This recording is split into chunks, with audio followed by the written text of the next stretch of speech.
الرسل والعبيد اللهم صل وسلم وبارك وكرم على حبيبنا وشفيعنا وقرة أعيننا محمد وعلى آله وصحبه وسلم تسليما كثيرا أما بعد نود التعلم والتعليم والإفادة والاستفادة والنفع والانتفاع لله تعالى رب اشرح لي صدري ويسر لي أمري واحلل عقدة من لساني يفقه قولي اللهم إنا نسألك الهدى والتقى والعفاف والغنى آمين يا رب العالمين. Ikhwatul iman jemaah sekalian, alhamdulillah, mari kita senantiasa bersyukur kehadirat Allah Subhanahu wa taala.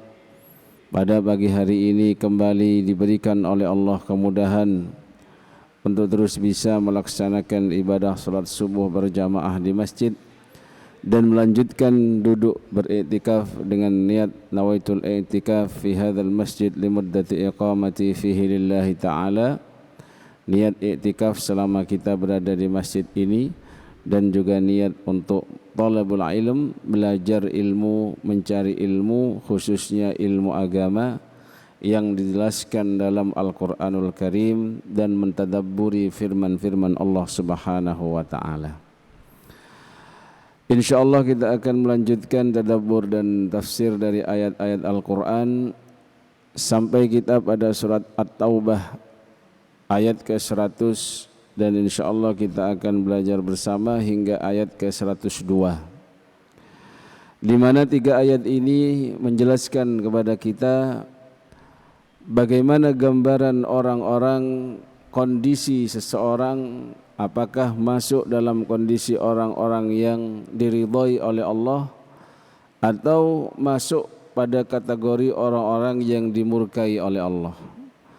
Atau bisa jadi awalnya ini orang-orang ini beriman kemudian tergelincir, kemudian dia bertobat, atau sebelumnya memang tidak respect dengan apa yang disampaikan oleh Rasul, kemudian mendapatkan hidayah, kemudian bertobat dan lain sebagainya. Setidaknya dari ayat ke-100 hingga 102 ini kita akan mendapatkan 3 gambaran manusia, seorang manusia hamba Allah, yang satu mendapatkan ridhonya, yang satu nantinya dimurka, dan yang satu akhirnya diterima taubatnya. Mari kita baca terlebih dahulu ayat ke-100 hingga ayat ke-102 dari surat At-Taubah, dengan harapan bacaan kita diberikan pahala oleh Allah sebagai bentuk ridhonya.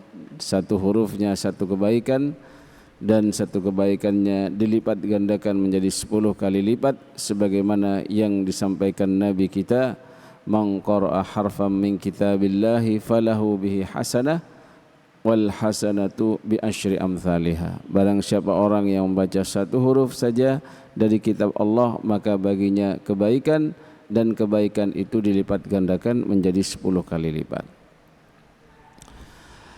A'udzu billahi minasy syaithanir rajim.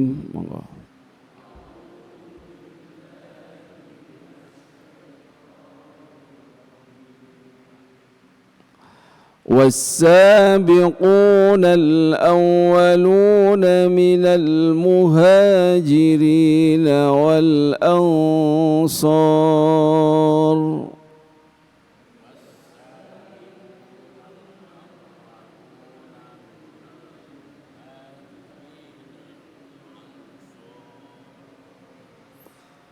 والذين اتبعوهم بإحسان رضي الله عنهم ورضوا عنه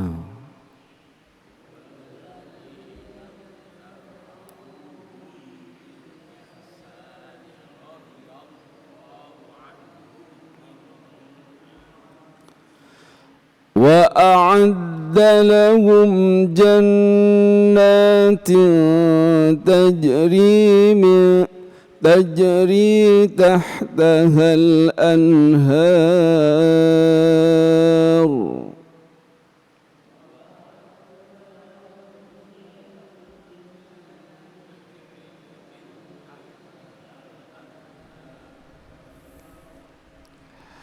وأعد لهم جنات تجري تحتها الأنهار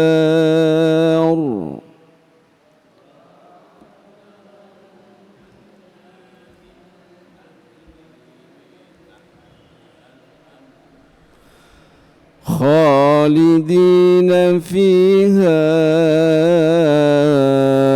أبدا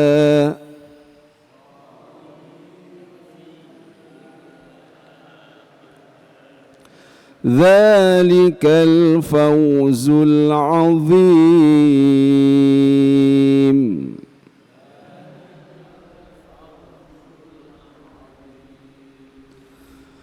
وممن حولكم من الأعراب منافقون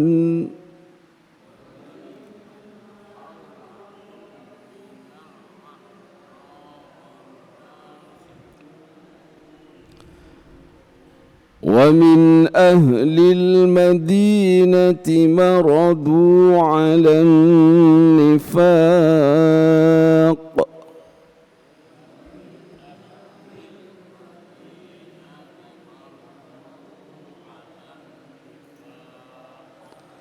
لا تعلمهم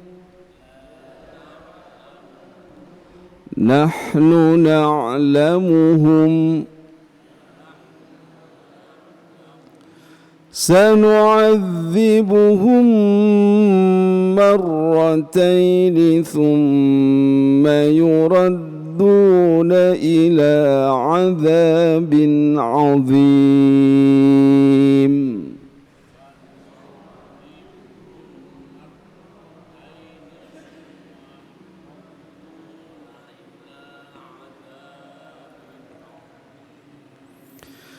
وآخرون اعترفوا بذنوبهم خلقوا عملا صالحا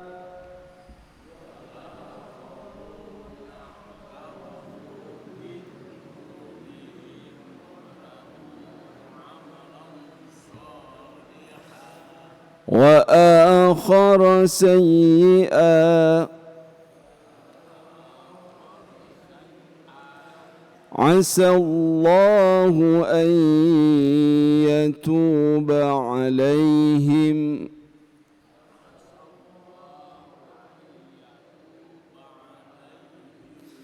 إن الله غفور رحيم.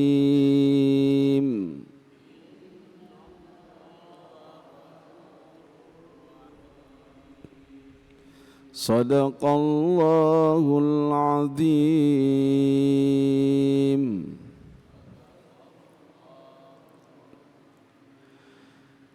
Ikhwatal iman jemaah sekalian, Allah Subhanahu wa taala berfirman memberikan gambaran akan hamba-hambanya yang diridhoinya, was-sabiqunal awwalun, dan orang-orang yang terdahulu yang pertama-tama beriman dan masuk Islam, minal muhajirin wal ansar, dari golongan orang-orang muhajirin, wal ansar, dan orang-orang ansar,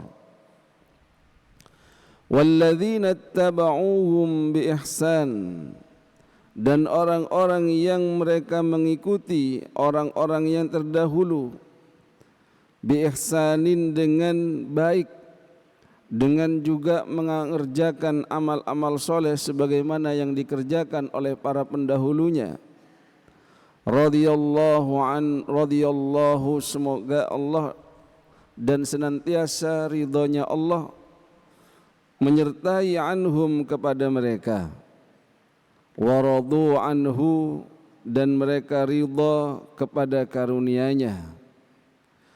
Wa a'adda lahum, dan Dia menyediakan kepada mereka, yaitu Allah menyediakan kepada mereka, jannatin, taman-taman surga, tajri tahtahal anhar, yang mengalir di bawahnya sungai-sungai, khalidina fiha, mereka ini orang-orang yang kekal di dalamnya abada selama-lamanya. Dzalikal fawzul azim, dan itu merupakan kemenangan, keberuntungan yang sangat luar biasa, yang sangat besar. Ikhwatal iman jamaah sekalian, ayat ke-100 dari surat At-Taubah ini menunjukkan betapa mulianya para sahabat-sahabat Nabi, khususnya mereka yang tergolong as-sabiqunal awwalun. Apalagi as-sabiqunal awwalun ini yang dijanjikan oleh Allah surganya sejak di dunia sudah diberikan kabar itu.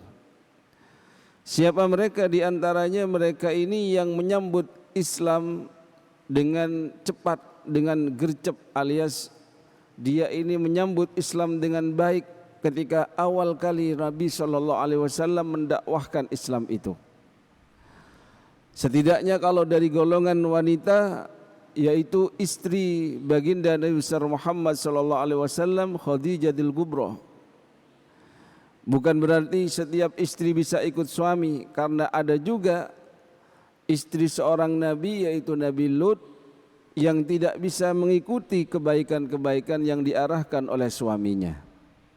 Justru membuat fitnah dan menguji terhadap beliau sendiri. Itu petunjuk kalau hidayah itu memang hak prerogatif dari Allah. Setiap hidayah itu adalah wajib dijemput oleh setiap orang.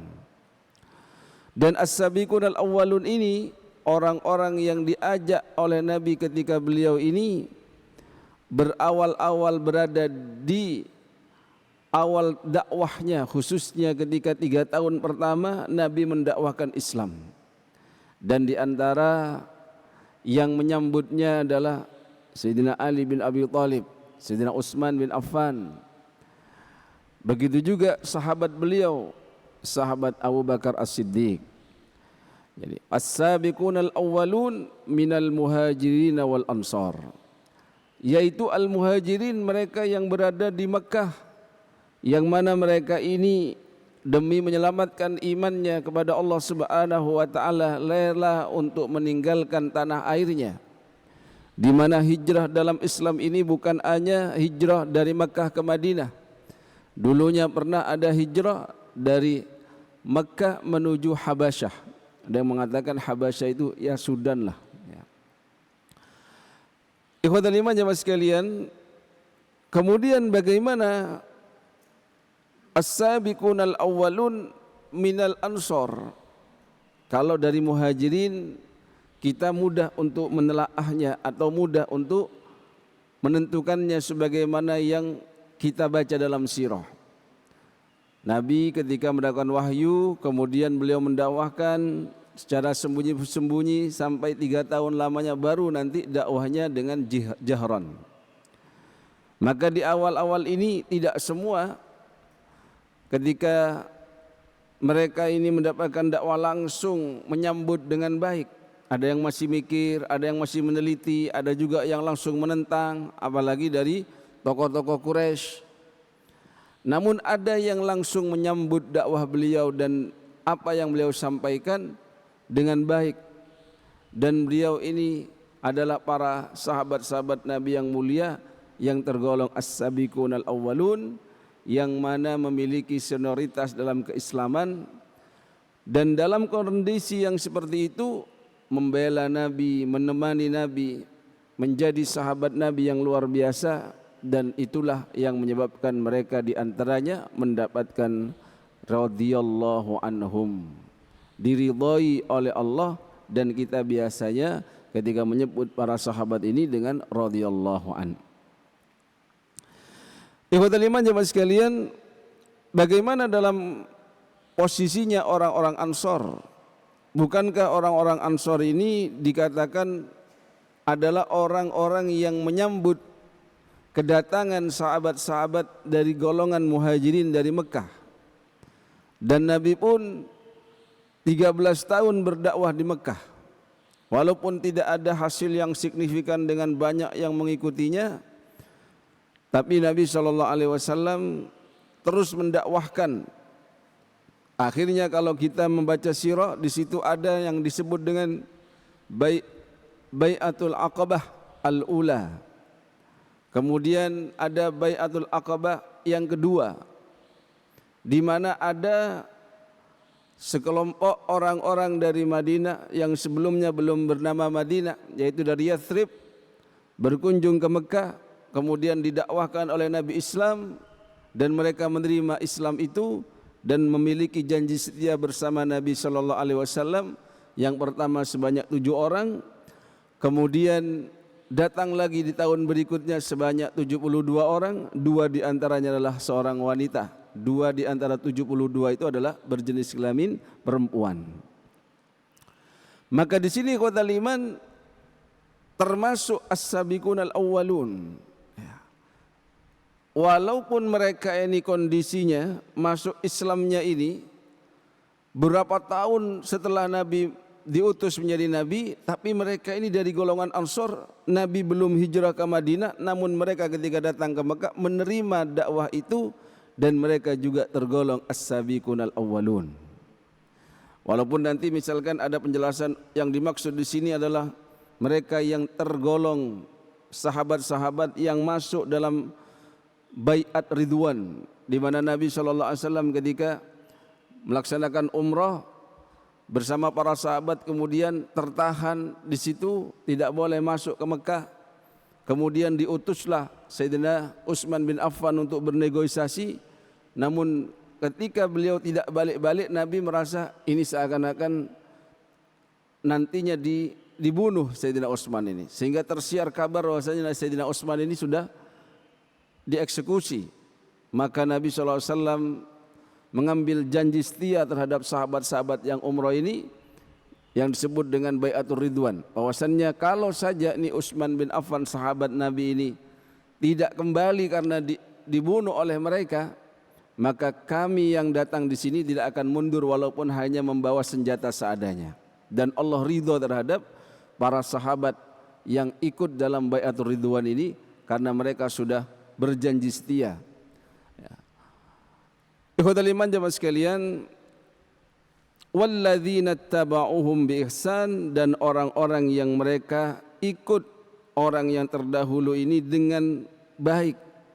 Ini kesempatan kita di sini, semoga kita bisa nantinya hidup mencontoh Nabi kita Muhammad sallallahu alaihi wasallam, begitu juga para sahabat-sahabat yang mulia, sehingga kita pun mendapatkan radhiyallahu anhum, Allah ridha kepada mereka, wa radu anhu, dan mereka ridha dan senang terhadap karunia Allah Subhanahu wa taala. Wa'adda lahum jannatin tajri min wa'adda lahum jannatin tajri tahtahal anhar khalidina fiha abada, dzalikal fawzul azim. Dan Allah janjikan sebagai bentuk keridhaannya adalah surga. Ikhwatal iman jamaah sekalian, dari ayat ini kita juga bisa mendapatkan suatu petunjuk bahwasannya sahabat-sahabat Nabi ini adalah sahabat yang mulia, dan tidak boleh bagi kita untuk menyudutkannya, menghinanya, apalagi mencaci makinya. Maka di antara keyakinan mereka yang mengikuti ahli sunnah wal jamaah, tidak boleh ada kebencian kepada sebagian sahabat. Bahkan kalau kita membaca buku tentang sirah sahabat, kalau dalam buku itu menyanjung sahabat satu kemudian mendiskreditkan sahabat yang lain, ini menunjukkan ada masalah. Siapa penulis buku ini? Jangan-jangan dia ini memiliki keyakinan atau memiliki niatan buruk dalam menulis, karena mungkin ingin mendiskreditkan satu sahabat, memuji yang lain. Maka ikhwatal iman, tidak boleh kita ini bersuudzon kepada sahabat-sahabat Nabi ini, karena mereka inilah yang menemani perjuangan Rasulullah Muhammad SAW dengan jiwanya, dengan hartanya, dengan pikirannya, semuanya.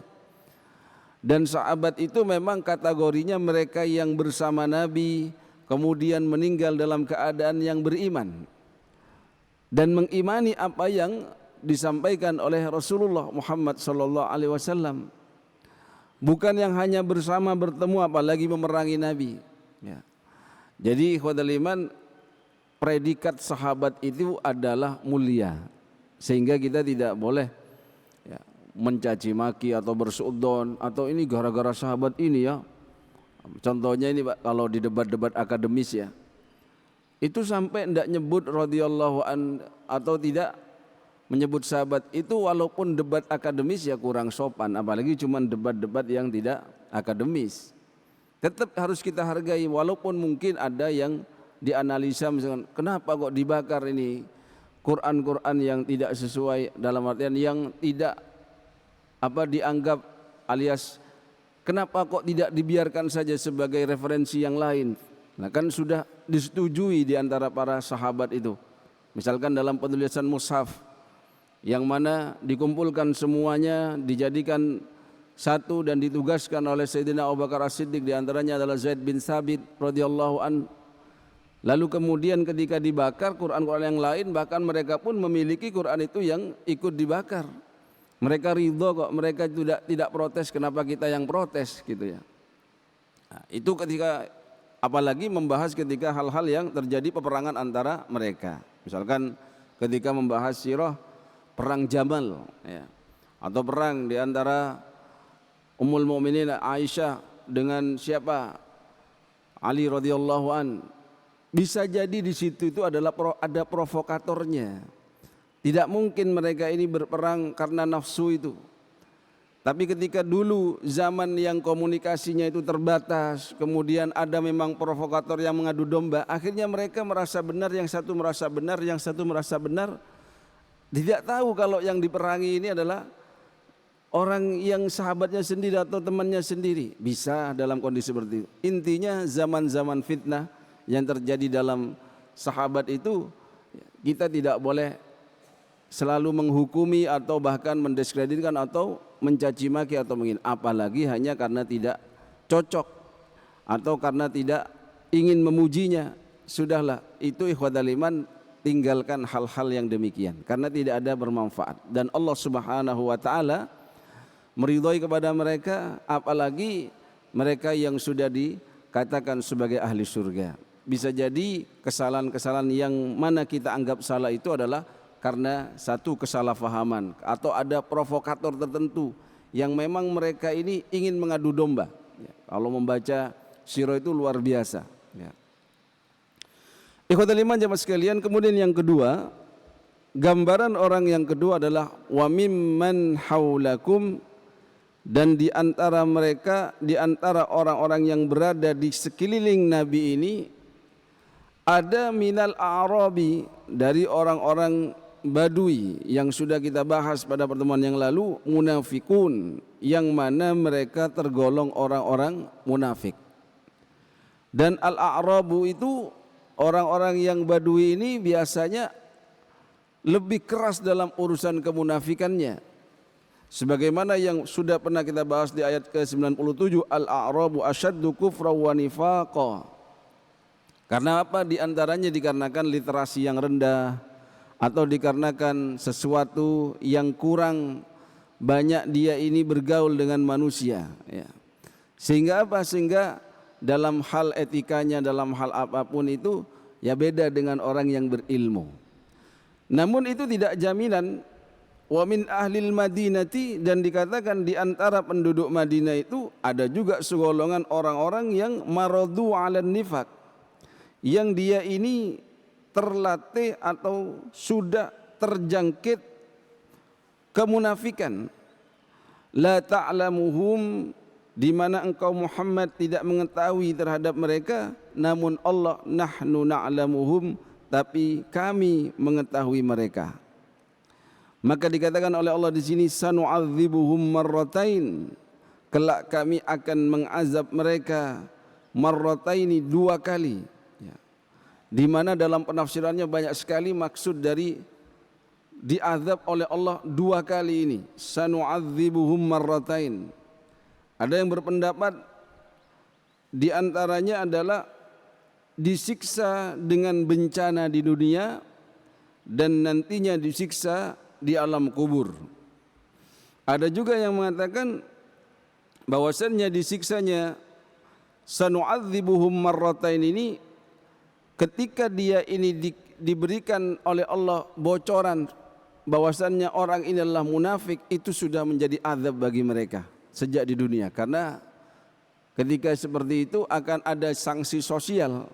Ada orang-orang melihat, wah ini munafik ini.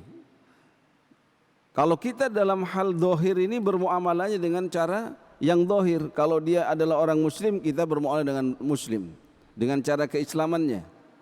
Namun bagi mereka yang tidak diberikan oleh Allah bocoran, ini loh munafik ya. Contohnya Abdullah bin Ubay bin Salul itu, sudah ada bocorannya. Andai saja Nabi SAW tidak mendiamkan alias tidak memberikan suasana yang dingin kepada sahabat yang lain, mungkin saja dia ini sudah meninggal dunia sejak awal karena akan dieksekusi oleh yang lain. Bahkan putranya pun datang kepada Nabi, ya Rasul, kalau engkau harus mengeksekusi mati bapakku Abdullah bin Ubay bin Salul itu, jangan suruh orang lain, biarkan saya yang mengeksekusi mati. Itu saking luar biasanya iman dari putra Abdullah bin Ubay bin Salul ini. Sanu'adzibuhum marratain, orang-orang yang terjangkit kemunafikan ini dikatakan akan diberikan azab, yang mana azab dua kali ini dikatakan oleh Ibnu Abbas dalam tafsir Al-Qurtubi bil amradhi fid dunya wa azabil akhirah. Dengan adanya sakit di dunia, mungkin sakit ini sakit itu, dan nantinya azab akhirat ketika di akhirat disiksa. Kemudian juga dikatakan bahwasannya azab yang pertama dalam tafsir sanu'adzibu marratain ini adalah al-fadhihah, yaitu ketika Allah membocorkan rahasia bahwasannya disampaikan kepada Nabi si fulan ini munafik ya. Akhirnya apa? Dia mendapatkan sanksi sosial tadi. Dan yang kedua adzabul qabr, yaitu siksanya kubur. Yang terpenting bagi kita ikhwatal iman adalah bagaimana kita tidak masuk dalam golongan kedua ini. Apalagi orang munafik ini bahkan dikatakan ketika diminta zakat dia merasa tersiksa terhadap itu. Bahkan ketika mendengar orang-orang beriman menang dalam peperangan, mereka pun merasa tersiksa dalam hal itu. Jadi kita ini harus beriman itu membuktikan keimanannya ini dengan zahiran wa batinan, baik yang zahir atau yang batin. Tsumma yuradduna ila adzabin azim, kemudian mereka dikembalikan kepada azab atau siksa yang besar. Dan yang kedua, yang ketiga di ayat ke-102 ini adalah gambaran orang yang beriman kemudian tergelincir lalu dia mau kembali bertobat kepada Allah Subhanahu wa taala. Dikatakan oleh Allah wa akharun, dan kaum yang lain i'tarafu bidzunubihim, mereka ini mengakui dosa-dosa mereka. Khalatu amalan salihah, mereka mencampur adukkan amal perbuatan yang baik, yaitu jihad ya.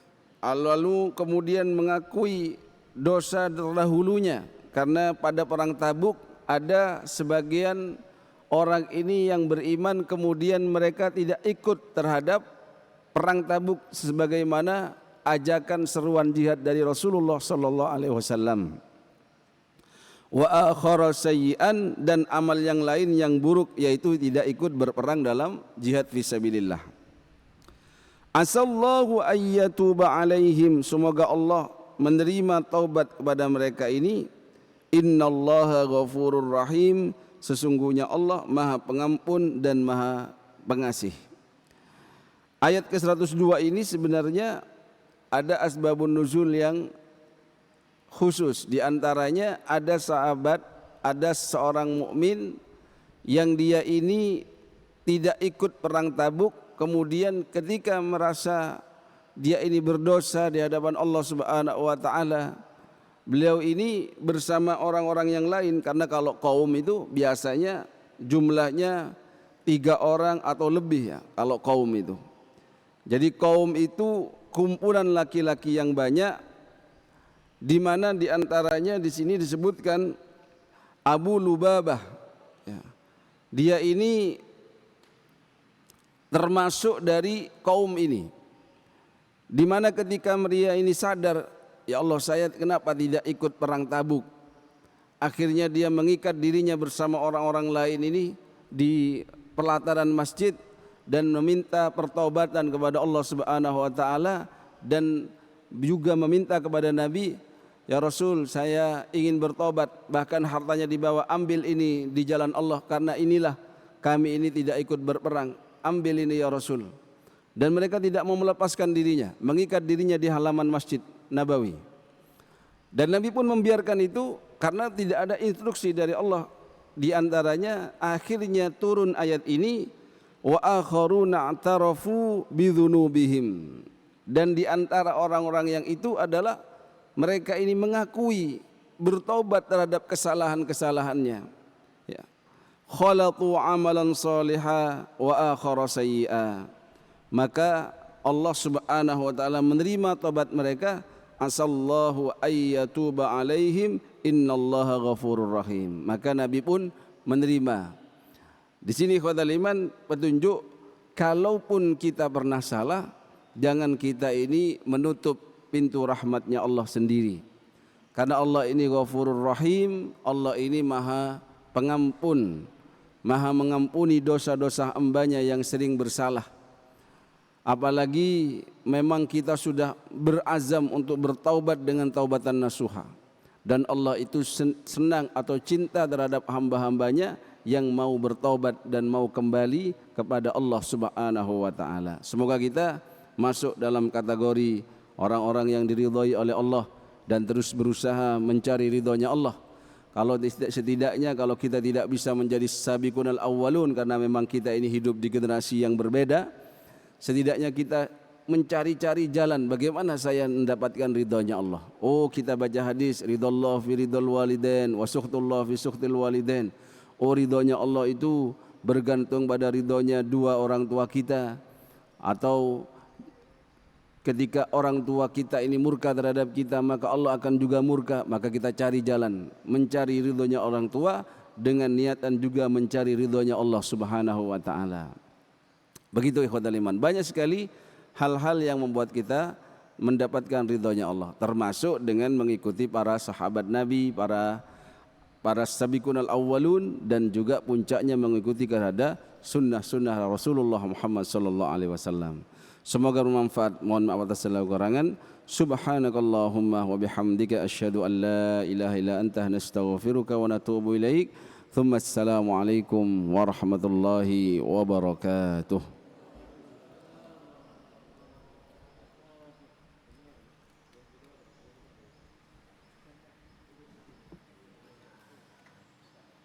Sudah berangkat ya Ustaz Wahidin?